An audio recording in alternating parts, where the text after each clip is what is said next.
Welcome to the Get Published podcast, sponsored by Brodie Consulting Group. To get more information about our coaching, publishing, executive ghostwriting, and podcast production services, go to getpublishedpodcast.com.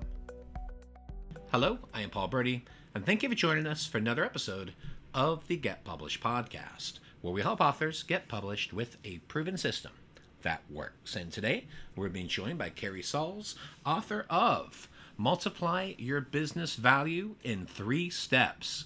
Kerri, welcome to the show. Thank you for having me. It's great to be here, Paul. Well, we are thrilled to have you. Are you ready to begin? You bet.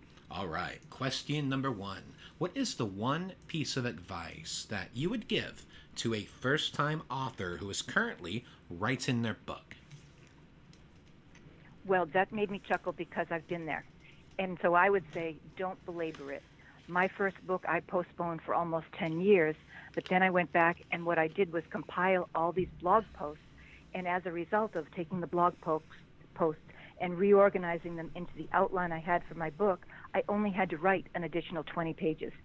It made it so much difference so that instead of being slowed, bogged down by fear and doubt and the unknown, I just got it done. My second book, the one you just mentioned, in 2019, I was challenged to get it done in 60 days, and from outline to published on Amazon was only 53 days. So I'm saying, don't belabor it, just get it done. Exactly. And what do you feel is the hardest part about getting published? We overcomplicate it, Paul.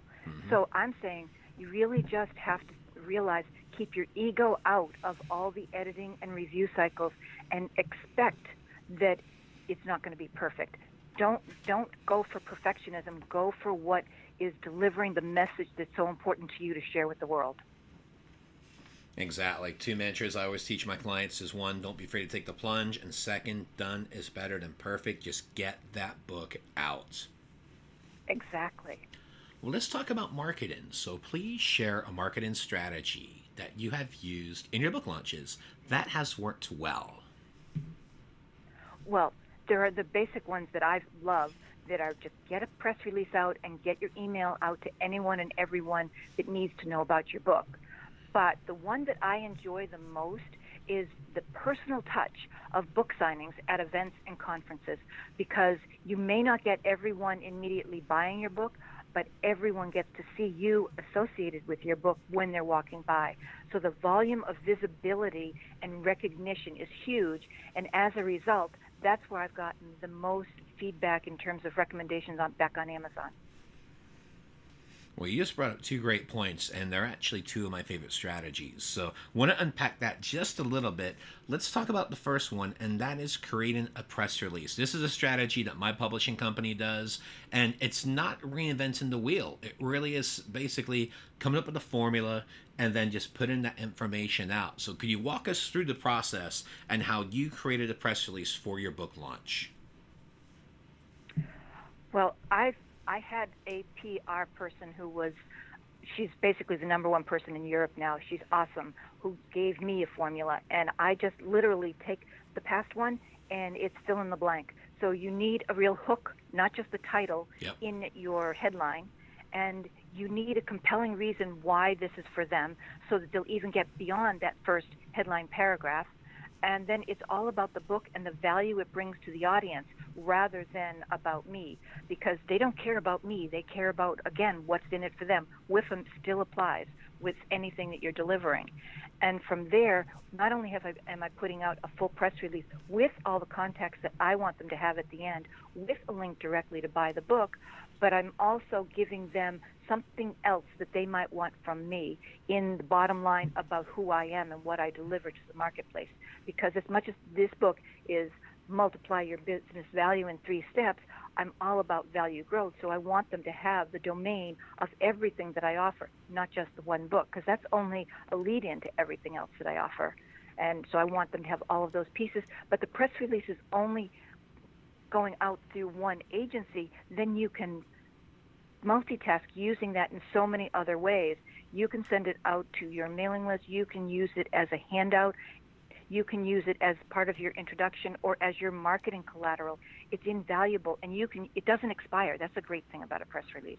Exactly. You can repurpose it in social media. You can utilize it on LinkedIn.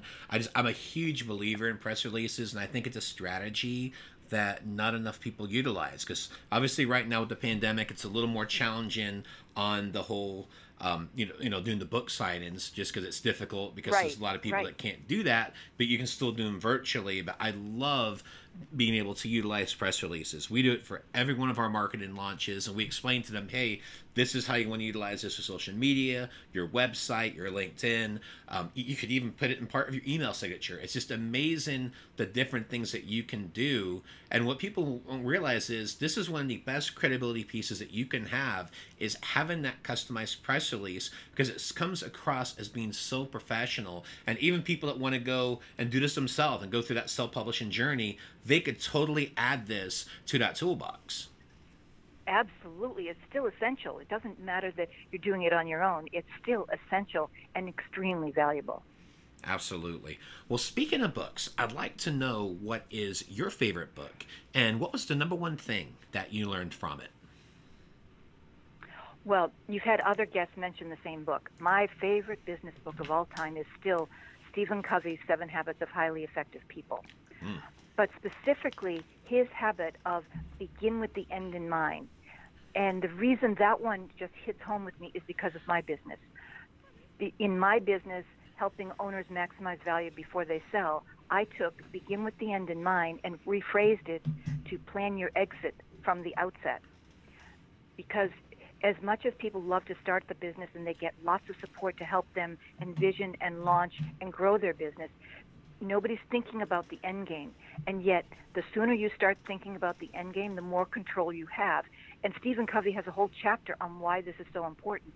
So it's so relevant to everything that you're doing with your business. And I always mention it as well because this is a book that people are forgetting about. I know owners in their 20s and 30s and 40s who never even heard of this book. And to me, it's a fundamental book that everyone should take to heart and memorize. And for a final question, what is your favorite quote and why? I have two. One is personal, and that is, I have a premonition that soars on silver wings. It's a dream of your accomplishment of many wondrous things. I do not know beneath which sky or where you'll challenge fate. I only know it will be high. I only know it will be great. That's anonymous, and it's just a great inspiration for me and anyone I share it with. And the business one, again, gets back to what I do in business to help owners. It's from W. Edwards Deming, and this one is, if you can't describe what you're doing as a process, you don't know what you're doing. Excellent. And I would ask why, but I think that's pretty self-explanatory. Well, I think it is, and that's why I love him so much. Well, Kerri, I want to thank you for being a guest on the show. What is the best way for people to find you online? I think the best would just be to go to one of my websites. The one I'll offer you is number 3, xvaluegrowth.com, 3xvaluegrowth.com. There are lots of resources, lots of information there, a number of free ebooks and white papers as well that people can download. Well, thank you once again for being on the show, and I wish you all the best in your author journey ahead. You as well. Thank you very much for this opportunity, Paul. Have a great day. Thanks again for joining us today. To learn more about how to get your book published with a proven system that works, grab a free copy of my book at getpublishedpodcast.com.